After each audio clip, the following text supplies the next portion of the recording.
Akhirnya Rusia masuk juga tentaranya ke Ukraina Timur. Putin mau belah negara Ukraina secara bertahap. Amerika Biden hanya bisa berkoar-koar menghujat Putin. Komunikasi politik dan langkah negara Amerika sekarang adalah nol besar. Maklum, si bosman ini beraliran politik agak mirip Republikan, khususnya Trump yang pro swasta, sangat anti kebijakan Biden yang heavy on government, mirip 6 presiden di Indonesia. Sehingga komennya sinis si bosman ini atas tindakan Biden, sesinis dan sepesimis langkah kebijakan luar negeri Wakanda dan kebijakan ekonomi di negeri Wakanda. Bener deh, Biden tidak pernah berani bertemu dan kontak langsung dengan Putin. Mungkin karena sudah pikun, seperti semua orang ketahui masalah kesehatan Biden ini, termasuk lemahnya si Kikling Harris yang suka cekikikan di depan publik ketika tidak bisa menjawab pertanyaan-pertanyaan. Pastinya penasihat-penasihat Gedung Putih membatasi langkah keduanya di publik internasional. Dan inilah sebenarnya masa yang ditunggu oleh New Mind untuk bergerak. Di masa Biden untuk Indonesia berdaulat melawan IMF dan kaki tangan Amerika di dalam lembaga atau organisasi multilateral. Ya susah ya kalau yang dipikirkan pejabatnya hanya ekonomi elitis serta politik kekuasaan lingkar pribadi pejabat-pejabatnya. Lanjut deh urusi perut kalian itu.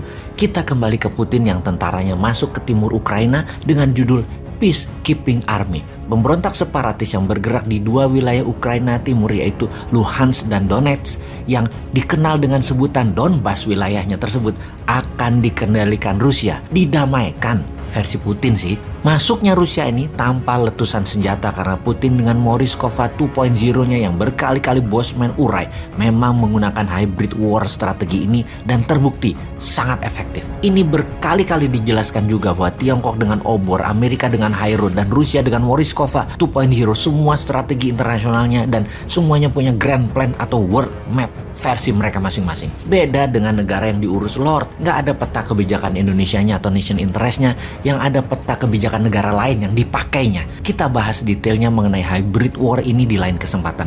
Memang susah kalau pejabat, nggak ada yang pernah ikut Lemhanas secara benar untuk mengelola negara Wakanda ini. Yang ada di kantongnya aja yang dipikirin. Nggak nyampe otaknya kalau menjadi pemimpin dunia bernegaranya. Kita kembali ke Donbas. Wilayah ini sejak Rusia mencaplok Crimea di tahun 2014 mengatakan kemerdekaannya dan akan bergabung ke Rusia. Dan memang Rusia sejak 5 tahun sebelum 2014 sudah pasang banyak kaki di gerakan insurgensi separatis di banyak wilayah di perbatasan-perbatasan Rusia. Mereka terus bergerak mengganggu keamanan wilayah tersebut sehingga penduduk yang bukan berbahasa Rusia banyak yang pindah.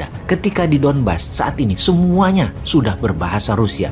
Ada gerakan separatis menyerang wilayah tersebut yang tujuannya mengusir mereka yang tidak sefaham beberapa minggu yang lalu.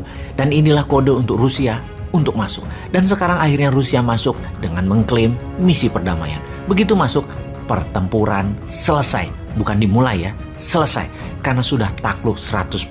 Donbas adalah wilayah penghasil batu bara dan memiliki banyak tambang batu bara, serta Donbas merupakan daerah industri. Ada sekitar 3,5 jutaan penduduk di sana yang semuanya berbahasa Rusia. Intinya, dua wilayah Luhansk dan Donetsk ini sudah takluk dan dianeksasi oleh Rusia. Dunia mau apa? Amerika bisa apa? NATO bagaimana bergeraknya? Semua sudah dibahas di video sebelum ini. Lengkap, termasuk pembenaran alasan Putin akan romantisme zaman Catherine the Great hingga kejayaan Soviet menggunakan Morishkova 2.0, bukan bedil-bedilan ala Hitler dan Perang Dunia Ketiga yang akan meluas. Itu bukan cara Putin. Senyap cara operasi intelijennya. Morishkova 2.0 adalah operasi intelijen, swift, silent, deadly.